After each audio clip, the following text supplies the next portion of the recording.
Hello students, कैसे हो आप सभी लोग। इस वीडियो में मैं बात करूंगा इलेक्ट्रिक करंट के बारे में। जी हाँ, जिसे हम लेटर आई से डिनोट करते हैं। इसका मतलब होता है इलेक्ट्रिक करंट। अब इलेक्ट्रिक करंट क्या है, इसके कितने फॉर्मूले हैं, इसके यूनिट, सभी चीज़ें बच्चों में जो एक आईआईटी और नीट एग्ज़ाम को क्लियर करने में जो भी पॉइंट्स लगते हैं वो सभी पॉइंट यहाँ पे क्लियर कर दूंगा। तो हम स्टार्ट करते हैं पॉइंट बाय पॉइंट। सबसे पहला पॉइंट ये आता है, यहाँ पे करंट जो होता है आपका आई, ये होता है बच्चों rate of flow of charge. मैं लिखता हूँ लगे तो, rate of flow of charge. अगर मैं इसे फॉर्मूले वाइज लिखूं तो आई को मैं लिखूंगा रेट ऑफ फ्लो। जब भी ये वर्ड आएगा रेट, रेट मतलब होता है बच्चों पर यूनिट टाइम, और किसका रेट, फ्लो ऑफ चार्ज का रेट, यानी कि मैं लिख सकता हूँ d q by d t. This is the क्या कह सकते हैं इलेक्ट्रिक करंट की एकदम बेसिक डिफिनेशन। यहाँ से अगर मैं यूनिट निकालने की कोशिश करूँ तो न्यूमरेटर में कौन है आपका, चार्ज। डी क्यू मतलब चार्ज, तो चार्ज का यूनिट क्या होता है, कूलम। और डी टी टाइम का यूनिट क्या होता है बच्चों, सेकंड। कूलम पर सेकंड या फिर एम्पियर, कूलम पर सेकंड या फिर वॉट, एम्पियर। ये होता है आपका करंट का बेसिक सा फॉर्मूला और बेसिक सा उसका यूनिट। अब इसका मतलब क्या है, इसको और डिटेलिंग में लेके जाते हैं हम कि सर अब इसके यूनिट को देखो, यूनिट को बाहर निकालो। इसे मैं ऐसे लिख सकता हूँ क्या, 1 कूलम अपॉन 1 सेकंड। अगर मैं ऐसा लिख दूँ 1 कूलम अपॉन 1 सेकंड, इसी को ही कहा जाता है 1 एम्पियर। इसका मतलब ये है बच्चों कि अगर मैं कोई कंडक्टर इमेजिन करूँ, कोई कंडक्टर को पकड़ूँ, इस कंडक्टर में से अगर 1 एम्पियर का करंट फ्लो हो रहा हो, कितने एम्पियर का करंट, 1 एम्पियर का करंट। इसका मतलब ये होता है कि 1 सेकंड में 1 कूलम चार्ज फ्लो हो रहा होगा, 1 कूलम चार्ज फ्लो हो रहा होगा। अब 1 कूलम चार्ज मतलब कितने इलेक्ट्रॉन्स होते हैं, 1 कूलम मतलब बच्चों होते हैं 6.25 10⁻18। इतने इलेक्ट्रॉन 1 सेकंड में किसी पर्टिकुलर क्रॉस सेक्शन से, यानी कि यहाँ से ऐसे जा रहे होंगे। कितने इलेक्ट्रॉन, 6.25 इलेक्ट्रॉन 1 सेकंड में। ये मीनिंग होता है 1 एम्पियर का। क्लियर। तो चलो आगे बढ़ते हैं।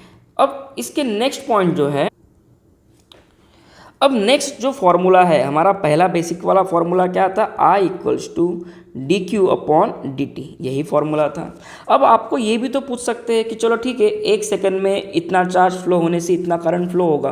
अगर आपको करंट दिया गया है, सपोज करंट दिया गया है 5 एम्पियर, और बोला गया है कि बताओ भाई बताओ कितना चार्ज फ्लो होगा 5 सेकंड में, कितने सेकंड में, 5 सेकंड में। तो आप कैसे निकालोगे, तो यहाँ से देखो डी क्यू का फॉर्मूला बनता है D Q equals to I into D T. I क्या है आपका 5, टाइम कितना है 5, यानी कि 25 कूलम इतना चार्ज फ्लो होगा। कितना कूलम, 25 कूलम इतना चार्ज फ्लो होगा कितने सेकंड में, 5 सेकंड में। क्लियर। अब ज़रा देखो ये जो फॉर्मूला है डी क्यू का, इसके 2-3 तरीके हैं लिखने के। ज़रा देखो डी क्यू को मैं लिख सकता हूँ आई इंटू डी टी, ये पहला फॉर्मूला हो गया। अगर आपको चलो दिया गया है टाइम, टाइम का इंटरवल दिया गया है कि बताओ भाई करंट निकालो किसी टाइम इंटरवल में, तो ये फॉर्मूला अप्लाई करूँगा। अगर आपको टाइम वेरिंग करंट दिया गया है, कौन सा करंट दिया गया है, time varying current. Sir time varying current क्या होता है, जैसे कि टाइम वेरिंग करंट मतलब करंट जो है आपका कांस्टेंट नहीं है, यहाँ पे जो है आई कांस्टेंट है, इसलिए हम ये फॉर्मूला अप्लाई कर पा रहे हैं। अगर आपका टाइम वेरिंग करंट है, यानी कि समय के साथ करंट बदल रहा है, तो हमें इसे इंटीग्रेट करना पड़ेगा। T1 से लेके T2 तक आई डी टी, हमें ये तरीके से लिखना पड़ेगा। क्लियर। बड़ा ही सिंपल सा कॉन्सेप्ट है। सर टाइम वेरिंग करंट दिखता कैसे है, तो समझो टाइम वेरिंग करंट कुछ ऐसे दिखेगा, जैसे कि मान लो कि मैं लिखता हूँ 4t² प्लस टी। इसमें टाइम की वैल्यू एक बार 1 सेकंड डालो और एक बार टी की वैल्यू 2 सेकंड डालो। ठीक है, ज़रा डाल के देखो वैल्यूज़ क्या क्या आएगा। अगर मैं 1 सेकंड डालता हूँ तो वैल्यू आएंगी 4 + 1 that is 5 ampere at t equals to 1 second. Okay, अगर एट टी इक्वल्स टू मैं 2 सेकंड कर दूँ, टी इक्वल्स टू 2 सेकंड कर दूँ, तो डालो वैल्यू 2 का स्क्वायर 4, 4 चौक 16, 16 और 2 18 एम्पियर करंट फ्लो हो रहा है। तो this is called time varying current. Okay, simple सा पॉइंट है। चलो नेक्स्ट आगे पॉइंट मैं लेता हूँ।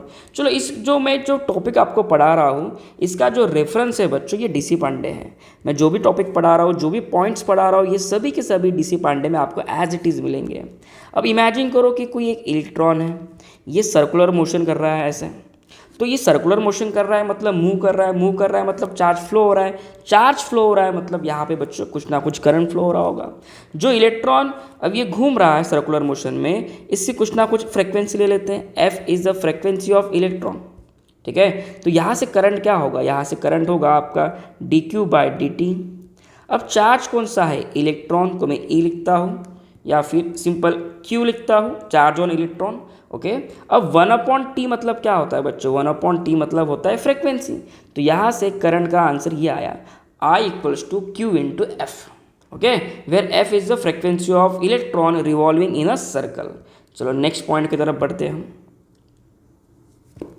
अब यहाँ पे और एक चीज़ होती है, देखो डी क्यू इक्वल्स टू हमने क्या लिखा था, इंटीग्रेशन ऑफ, एक second, integration of I D T, okay.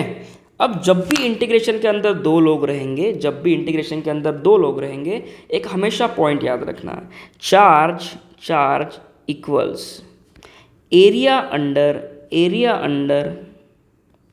I T curve.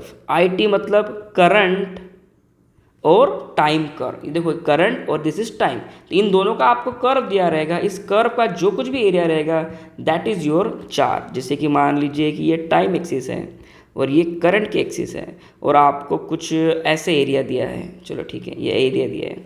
तो ये एरिया जो होगा इनसाइड, ये एरिया जो होगा दिस रिप्रेजेंट व्हाट, चार्ज। ये क्या रिप्रेजेंट करता है, चार्ज। तो आपको इस पॉइंट से रिलेटेड भी क्वेश्चन पूछ सकते हैं, ओके।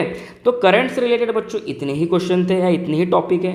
नेक्स्ट टॉपिक में आपको मैं ड्रिफ्ट वेलोसिटी क्या होती है ये सब पॉइंट पढ़ाऊंगा, रिलैक्सेशन टाइम क्या होता है ये सब पॉइंट पढ़ाऊंगा। तो तब तक के लिए वीडियो देखते रहो। जो भी डाउट है आप मुझे कमेंट सेक्शन में बता देना बच्चों कि आपको एक डाउट क्या है, मैं उन सभी डाउट को क्लियर कर दूंगा, ओके। चलो thank you so much for watching this video, bye.